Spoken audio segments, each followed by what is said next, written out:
Good afternoon, brother. It's Saturday, September 29th, 2012.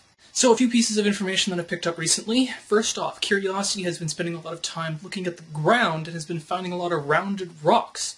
And the topography in the area that Curiosity is right now has also indicated to scientists that basically Curiosity is driving through an ancient riverbed. In American politics, do you remember that Todd Akin fellow, the one who said that if a woman gets raped, that their pregnancy will be magically stopped because the body will just shut it down?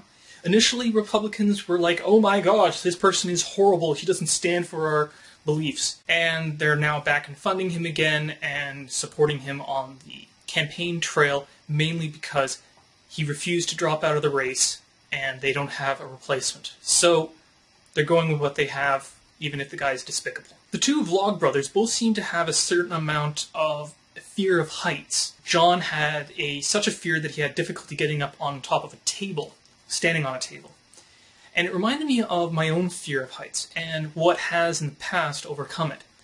When I was helping out the parents this summer, right near the end, the dad was wanting to go up on the roof to remove a tree that was growing out of the chimney. And as soon as it came up, I got up there, I shimmied across the roof and cut it off. Now, the roof was very hot, but that's not the point. The point is that when I got up there, I didn't have a concern because I had a goal, I had something to focus on. I couldn't let my mind drift to focus on all the other things that are going on around me, such as the fear of falling. Later that same day, Dad and I were cutting some branches off of a tree, and instead of me going up, because I found that the experience was just too unnerving, he went up. Now, it may have something to do with ladders, but in the past I've had no difficulty with ladders, if you'll remember my experience with hanging lights. I think it's all goal-oriented. If I know where I'm going, and I know what I'm doing, I don't have a fear about how I'm going to get there.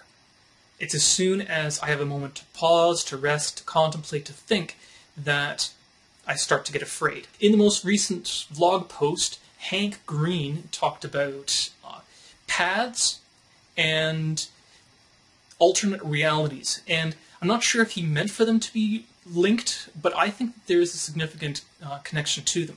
It reminded he talked about not hitting a deer by 2 seconds. It reminded me of the Star Trek Voyager episode in which the Doctor has the psychotic breakdown as a result of one of his patients dying, and that his decision was more based off of chance than anything else. And he started to doubt everything he was doing and tried to trace back exactly where the decision-making process and tree had started from that led him to that particular moment.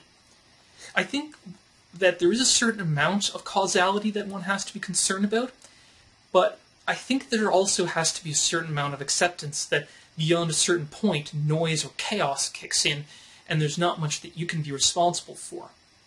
The interesting question is how much can we determine?